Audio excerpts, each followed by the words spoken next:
Assalamualaikum warahmatullahi taala wabarakatuh. Nama saya Muhammad Faiz Aiman bin Muhammad Hafiz. Nombor matrik D193121159. Hari ini saya akan membentangkan tajuk hukum dan cara bacaan al-isti'adzah, dan yang kedua cara membaca al-isti'adzah dengan basmalah dan awal surah, dan yang terakhir hukum membaca basmalah. Bismillahirrahmanirrahim. Assalamualaikum warahmatullahi taala wabarakatuh. Alhamdulillahirabbil alamin wassalatu wassalamu ala asyrafil anbiya'i wal mursalin wa ala alihi wa sahbihi ajma'in. Amma ba'du. Yang saya hormati Ustaz Salahuddin Al-Ayubi selaku pensyarah bagi subjek Al-Quran dan Tajwid, dan rakan-rakan dan sahabat-sahabat yang dikasihi sekalian. Kami terdiri daripada dua orang. Yang pertama ialah Muhammad Faqrullah bin Baharum di 193-12145. Yang kedua saya sendiri Muhammad Faiz Aiman bin Muhammad Hafiz di 193-12159. Baik, sebelum kita masuk pada hukum membaca al-isti'adzah, kita pergi pada definisi isti'adzah terlebih dahulu. Isti'adzah dari segi bahasa ialah berlindung, manakala dari segi istilah ialah lafaz yang dihasilkan untuk meminta perlindungan kepada Allah daripada syaitan yang direjam. Isti'adzah juga dikenali sebagai at-ta'awudz. Baik, kita teruskan melihat kepada poin yang seterusnya. Firman Allah Subhanahu wa ta'ala dalam surah An-Nahl ayat 98, A'udzu billahi minasyaitonir rajim. Bismillahirrahmanirrahim. Fa idza qara'tal Qur'an fasta'idz billahi minasyaitonir rajim. Sadaqallahul azim. Maksudnya, apabila kamu hendak membaca Al-Quran, maka mohonlah perlindungan dengan Allah dari godaan syaitan yang direjam. Jadi di sini ada dua pendapat tentang hukum membaca al-isti'adzah. Jumhur ulama berpendapat hukum membaca al-isti'adzah pada ketika hendak memulakan bacaan Al-Quran, ini hukum yang pertama. Jumhur ulama bermaksud kebanyakan ulama berpendapat ianya sunat muakkad. Apa itu sunat muakkad? Sunat muakkad ialah satu tuntutan, iaitu sunat yang sangat dituntut. Sunat ni ada tingkatan dia juga. Sunat lagi tinggi dari sunat itu sunat muakkad, tapi dia masih lagi bawah daripada wajib. Maksudnya tidak sampai tahap wajib, tetapi sangat-sangat dituntut. Jadi kalau kita pegang pada pendapat ini yang menyatakan bahawa hukum membaca isti'adzah adalah sunat muakkad, maka kalau kita tidak baca tidak berdosa. Itu pendapat yang pertama. Dan ada sebahagian ulama berpendapat hukum membacanya adalah wajib, kerana mereka berselisih pendapat pada kata kerja suruhan fasta'idz, maksudnya mohonlah perlindungan dalam ayat tersebut. Sebahagian ulama pula berpendapat kata kerja suruhan fasta'idz adalah suruhan wajib. Setiap perkataan ataupun setiap arahan yang ada fi'il amar di dalam Al-Quran itu adalah wajib. Al-amru yaqtadil wujub. Kata perintah itu menunjukkan kepada hukum wajib. Jadi di situ Allah menyuruh kita apabila kita hendak membaca Al-Quran, fa idza qara'tal Quran fasta'idz billahi minasyaitonir rajim. Maka mohonlah perlindungan dengan Allah dari godaan syaitan yang direjam. Jadi menurut pendapat ini, berdosalah bagi sesiapa yang meninggalkan bacaan al-isti'adzah pada ketika hendak memulakan bacaan Al-Quran. Jadi bergantung kepada pegangan kita. Kita nak pegang kepada pendapat yang mana. Tidaklah menjadi kesalahan. Ikhtilaful bainal ulama rahmatan lil alamin. Yang tu kita kena pegang. Kita kena ingat bahawa perbezaan pendapat di kalangan para ulama sebenarnya merupakan rahmat bagi sekalian alam. Jadi kita ada pilihan, sama ada kita memilih untuk berpegang bahawa ianya wajib dibaca ataupun kita berpegang ianya sunat muakkad dibaca, bergantung pada pegangan kita. Seterusnya Ibn Sirin, ulama yang berpendapat wajib membaca al-isti'adzah berpendapat memadai membaca isti'adzah sekali dalam seumur hidup sebagai menggugurkan wajib. Jadi Ibn Sirin berpendapat kalaulah sepanjang hayat kita ni kita dah pernah baca sekali, maka ianya memadai. Ini pendapat yang lebih ringan lah, walaupun dia berpendapat wajib, tetapi kalaulah kita pernah membacanya, maka terlepaslah daripada yang lain. Jadi al-isti'adzah mempunyai beberapa bentuk lafaz, dan lafaz yang terpilih ataupun yang paling masyhur adalah A'udzu billahi minasyaitonir rajim. Maksudnya aku berlindung dengan Allah dari syaitan yang direjam. Terusnya kita pergi pula pada cara membaca al-isti'adzah. Terdapat 4 cara membaca isti'adzah. Kita akan lihat satu persatu. Kita lihat dahulu bagaimana cara bacaannya. Sama ada nak dibaca dengan suara yang nyaring atau perlahan. Baik, kita lihat huraiannya. 2 cara dengan suara nyaring dibaca dalam majlis, seperti majlis tilawatul Quran, majlis keagamaan dan semasa belajar. Itu 2. Maksudnya sama ada dalam keadaan majlis tilawah. Contohnya dalam majlis tilawah dibaca dengan suara yang nyaring. Keduanya sewaktu kita dalam sesi pembelajaran. Baik, itu 2 keadaan yang dibaca secara nyaring. Dan 2 cara lagi dengan suara perlahan, dibaca dalam solat dan seorang diri. Jadi memadailah kita baca perlahan. Perlahan itu bukan bererti dalam hati. Jadi kalau dalam hati dia jadi niat. Niat tak sama dengan lafaz. Seterusnya, jika al-isti'adzah dibaca dengan nyaring, sewaktu memulakan bacaan oleh orang pertama dalam majlis membaca Al-Quran secara bergilir-gilir, seperti majlis tadarus Al-Quran atau majlis khatam Al-Quran, maka pembaca-pembaca yang berikutnya harus membaca secara perlahan. Baik, ini dalam konteks tadarus Al-Quran. Ini juga ramai orang buat silap, di mana bila dia buat halaqah ataupun ada mungkin 3-4 orang, 5-6 orang dalam tadarus Al-Quran ramai-ramai.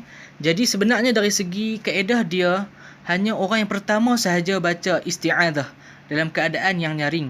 Maksudnya baca dengan kuat. Yang lain itu tidak perlu. Yang lain kalau nak baca, kena baca pelan-pelan. Jadi poin yang seterusnya saya nak kongsikan iaitu cara membaca isti'adzah dengan basmalah dan awal surah. Terdapat 4 cara bacaan pada ketika ketiga-tiga ayat ini terhimpun dalam satu bacaan, dan kita dibolehkan membaca salah satu cara bacaan daripada 4 cara bacaan berikut. Mungkin ada sahabat-sahabat yang nak ikut saya baca sekalipun, silakan, insya-Allah, supaya kita lebih dapat bukan sahaja teorinya tetapi praktikalnya bersama-sama. Cara bacaan yang pertama ialah berhenti pada isti'adzah dan basmalah. Inilah bacaan yang lebih utama. Maksud dia kat sini dibacakan isti'adzah, berhenti, kemudian basmalah berhenti, kemudian baca ayat ataupun awal surah. Sebagai contoh, A'udzu billahi minasyaitonir rajim. Bismillahirrahmanirrahim. Qul huwallahu ahad. Sadaqallahul azim. Itu cara yang pertama. Berhenti pada isti'adzah dan basmalah. Seterusnya, cara yang kedua ialah berhenti pada isti'adzah dan menyambung basmalah dengan awal surah. Maksud dia, cara yang kedua, kita baca isti'adzah, berhenti. Kita baca basmalah, kita tak berhenti. Kita terus sambung dengan awal surah. Sebagai contoh, A'udzu billahi minasyaitonir rajim. Bismillahirrahmanirrahim. Qul huwallahu ahad. Sadaqallahul azim. Itu cara yang kedua. Kita berhenti pada isti'adzah dan menyambung basmalah dengan awal surah. Seterusnya, cara yang ketiga, menyambung isti'adzah dengan basmalah sahaja, kemudian dengan nafas baru memulakan bacaan awal surah. Maksud dia kat sini, cara yang ketiga, sambung isti'adzah dengan basmalah, berhenti, kemudian baru baca awal surah. Sebagai contoh, A'udzu billahi minasyaitonir rajim. Bismillahirrahmanirrahim. Qul huwallahu ahad. Sadaqallahul azim.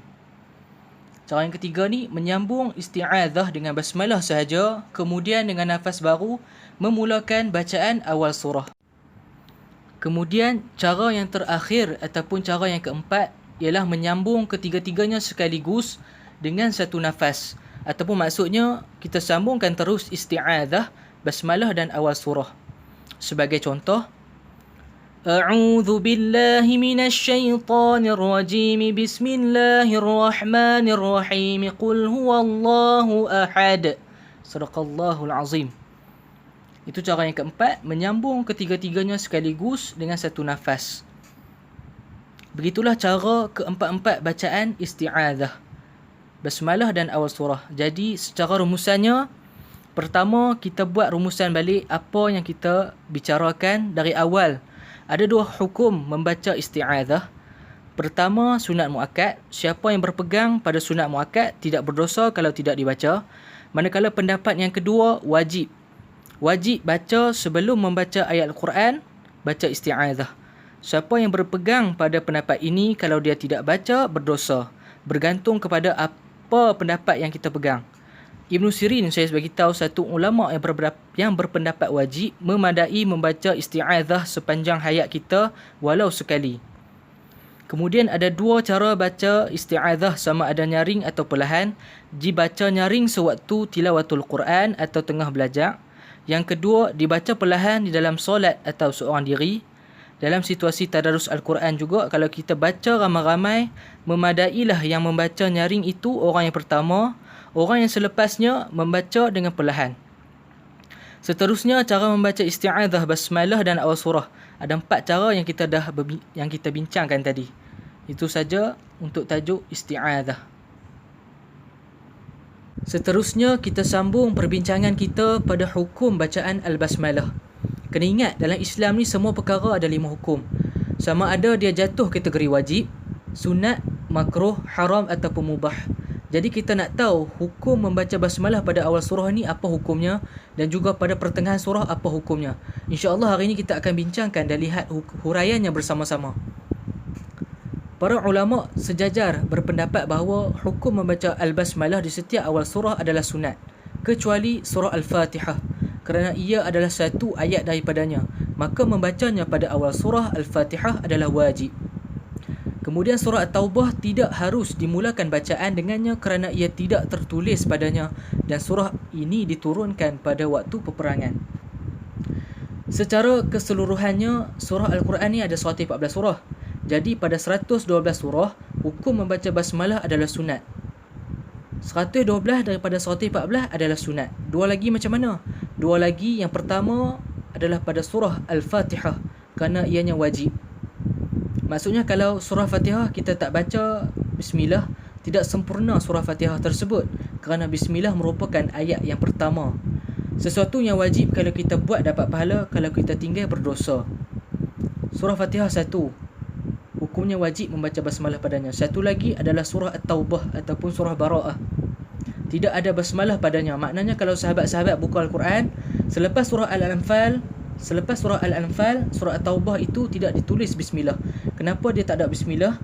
Kerana surah At-Taubah ni dia memulakan dengan ayat-ayat tentang peperangan. Ianya bertentangan dengan sifat bismillah itu sendiri yang bererti keamanan. Dengan nama Allah yang Maha Pemurah lagi Maha Mengasihani, itu represent peace. Bertentangan dengan ayat pada surah Taubah itu yang menceritakan tentang peperangan. Kerana itu tidak terdapat padanya basmalah. Jangan pula kita baca basmalah sebelum memulakan bacaan surah Taubah. Hukum yang paling kuat mengatakan haram membaca basmalah pada surah At-Taubah. Tetapi ada juga yang menyatakan hukumnya makruh. Maka memulakan bacaan dengan di pertengahan surah atau mana-mana bahagian ayat dalam Al-Quran sesudah awal surah hukumnya adalah sunat, kecuali dua surah yang saya sebut tadi, surah Al-Fatihah dan surah At-Taubah. Seterusnya berdasarkan sabda Rasulullah sallallahu alaihi wasallam, kullu amrin dhi balin la yubda'u fihi bi bismillahirrahmanirrahim fa huwa aqta'u. Sadaqa Rasulullah sallallahu alaihi wasallam, rawahu Abu Dawud. Maksudnya setiap perkara baik yang tidak dimulai dengan bismillahirrahmanirrahim maka ia terputus keberkatannya. Kemudian lafaz basmalah ialah bismillahirrahmanirrahim. yang membawa maksud dengan nama Allah yang Maha Pemurah lagi Maha Mengasihani. Itu saja daripada saya. Seterusnya saya serahkan slide pembentangan seterusnya kepada Muhammad Fakhrullah bin Baharum untuk tajuk cara membaca basmalah di antara dua surah. Terima kasih kepada sahabat saya Muhammad Faiz Aiman. Seterusnya saya Muhammad Fakhrullah bin Baharum, nombor matrik D19312145, akan membentangkan slide yang seterusnya, iaitu hukum dan cara bacaan basmalah antara dua surah. Cara bacaan basmalah antara dua surah. Jika seseorang pembaca Al-Quran telah menamatkan akhir ayat sesuatu surah, kemudian hendak menyambung bacaan dengan surah yang berikutnya dengan bacaan itu, basmalah, maka diharuskan dia membaca dengan salah satu cara.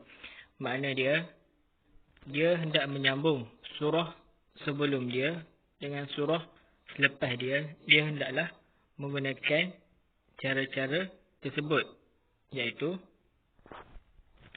yang pertama adalah berhenti di akhir surah dan berhenti pada basmalah. Kemudian dengan nafas baru memulakan bacaan awal ayat surah, dan inilah bacaan yang lebih utama. Maksud dia, apabila kita membaca surah tersebut, kita hendaklah berhenti pada akhir ayat surah tersebut. Lepas tu kita mulakan nafas baru pada bacaan basmalah. Lepas tu kita berhenti. Lepas tu kita sambung dengan nafas baru pada awal ayat tersebut. Contohnya pada surah Al-Kawthar dan surah Al-Kafirun. A'udzubillahi minasyaitonirrajim. Bismillahirrahmanirrahim. Inna shani'aka huwal abtar. Bismillahirrahmanirrahim. Qul ya ayyuhal kafirun. Cara yang kedua ialah berhenti di akhir surah dan menyambung bacaan basmalah dengan awal ayat surah. Kiranya kita berhenti pada akhir surah tersebut dan kita memulakan nafas baru pada bacaan basmalah dan awal ayat surah tersebut. Contohnya pada surah Al-Kawthar dan surah Al-Kafirun. A'udzubillahi minasyaitonirrajim. Inna shani'aka huwal abtar. Bismillahirrahmanirrahim. Qul ya ayyuhal kafirun. Cara yang ketiga ialah menyambungkan akhir surah dengan basmalah dan awal ayat surah sekaligus dengan satu nafas. Makna dia kita sambung pada akhir surah tersebut dengan basmalah dan kita sambung terus dengan awal surah tersebut dengan satu nafas. Kiranya tiada berhenti. Contohnya pada surah Al-Kawthar dan surah Al-Kafirun. A'udzubillahi minasyaitonirrajim. Inna shani'aka huwal abtar. Bismillahirrahmanirrahim. Qul ya ayyuhal kafirun. Adapun cara yang tidak diharuskan menyambung akhir ayat surah dengan basmalah, lalu berhenti padanya kemudian baru memulakan bacaan awal surah. Kiranya kita sambung pada akhir surah tersebut dengan basmalah dan kita berhenti pada basmalah dan kita mulakan dengan nafas baru pada awal surah tersebut. Contohnya pada surah Al-Kawthar dan surah Al-Kafirun. Inna shani'aka huwal abtar. Bismillahirrahmanirrahim. Qul ya ayyuhal kafirun. Cara bacaan begini tidak dibolehkan kerana demikian boleh menimbulkan sangkaan yang salah bahawa basmalah itu adalah daripada akhir ayat surah. Maksud dia bacaan macam ni kita tidak boleh guna kerana dia boleh menyebabkan akhir surah itu menyambung dengan basmalah dan boleh menyebabkan basmalah itu menjadi akhir ayat bagi surah tersebut. Basmalah antara dua surah Al-Anfal dengan surah At-Taubah. Adapun bacaan antara akhir ayat surah Al-Anfal dengan awal ayat surah At-Taubah Bara'ah yang tidak dimulai dengan tulisan ayat basmalah pada permulaan, maka diharuskan membaca dengan salah satu cara. Maksud dia, apabila kita hendak menyambung surah Al-Anfal dengan surah Taubah, dia mempunyai cara tersendiri. Surah Taubah ni dia tidak boleh menggunakan cara bacaan seperti surah-surah lain kerana surah Taubah ni dia tidak mempunyai basmalah. Contohnya seperti yang pertama adalah berhenti di akhir surah Al-Anfal, kemudian menyambung bacaan dengan awal ayat surah At-Taubah. Maksud dia, kita baca surah Al-Anfal, pada akhir ayat surah Al-Anfal kita berhenti. Lepas tu kita start dengan nafas baru pada awal ayat surah At-Taubah. Contohnya, Innallaha bikulli syai'in alim. Bara'atun minallahi wa rasulihi ilal ladhina ahadtum minal musyrikin. Cara yang kedua ialah saktah, iaitu berhenti sekejap tanpa bertukar nafas di akhir ayat surah Al-Anfal, kemudian menyambung bacaan dengan awal ayat surah At-Taubah. Maksud dia, kita sambung akhir ayat surah Al-Anfal dengan awal ayat surah At-Taubah. Tapi kita saktah, iaitu kita berhenti sekejap pada akhir ayat surah Al-Anfal dengan menggunakan nafas yang sama. Kiranya kita berhenti tapi kita tak tukar nafas tu. Kira kita baca menggunakan nafas yang sama. Contohnya, A'udzubillahi minasyaitonirrajim. Innallaha bikulli syai'in alim. Bara'atun minallahi wa rasulihi ilal ladhina ahadtum minal musyrikin. Okey, cara yang ketiga ialah menyambung akhir surah Al-Anfal dengan awal surah At-Taubah sekaligus dengan satu nafas tanpa berhenti dan saktah. Maksud dia, kita sambung akhir ayat surah Al-Anfal dengan awal ayat surah Bara'ah. Tapi kita guna nafas yang sama, iaitu tanpa berhenti. Macam cara yang kedua tadi, kita berhenti sekejap iaitu saktah. Tapi yang ni kita baca terus. Kira kita tak ada berhenti pun. Tapi guna nafas yang sama. Contohnya, A'udzubillahi minasyaitonirrajim. Innallaha bikulli syai'in alimun. Bara'atun minallahi wa rasulihi ilal ladhina ahadtum minal musyrikin. Seterusnya ialah pendapat para ulama Qura'.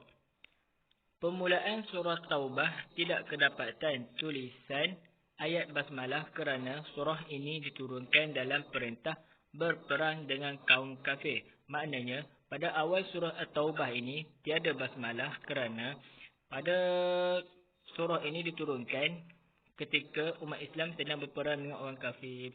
Dan pendapat para ulama Qura' bersepakat membaca basmalah pada tiap-tiap surah dan meninggalkan pada surah Taubah. Maksudnya, pada setiap surah tersebut mempunyai basmalah di awal ayat surah tersebut.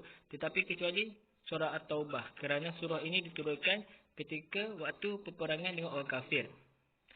Imam Ibn Hajar dan Khatib menghukumkan haram membaca ayat basmalah di awal surah Taubah kerana ia diturunkan pada waktu peperangan, dan menghukum makruh membaca ayat basmalah sesudah awal ayat atau di pertengahannya. Maksud dia, Imam Ibn Hajar ni, bin Khatib ni, dia menghukumkan haram membaca basmalah pada awal surah At-Taubah dan pada pertengahan surah At-Taubah. Jadi, jika kita memulakan bacaan Al-Quran dengan surah At-Taubah, hendaklah dengan membaca isti'azah sahaja lalu terus membaca permulaan ayat. Maksud dia, pada surah At-Taubah ni, kita tidak boleh membaca basmalah, tetapi kita boleh membaca isti'azah pada sebelum surah At-Taubah tersebut. Seperti a'udzubillahi minasyaitonirrajim, bara'atun minallahi wa rasulih. Okey, kesimpulannya adalah hukum membaca basmalah pada awal surah ialah sunat, dan membaca basmalah atau bismillah merupakan sesuatu yang dianjurkan, utamanya bagi seorang qari yang hendak membaca Al-Quran.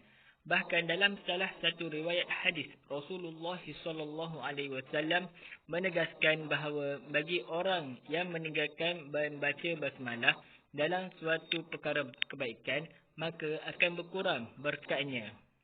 Dan kita juga dapat mengetahui dan memahami antara membaca basmalah dan meninggalkannya. Maka kita menjadi tahu betapa luas perbezaan bacaan dalam Al-Quran tersebut.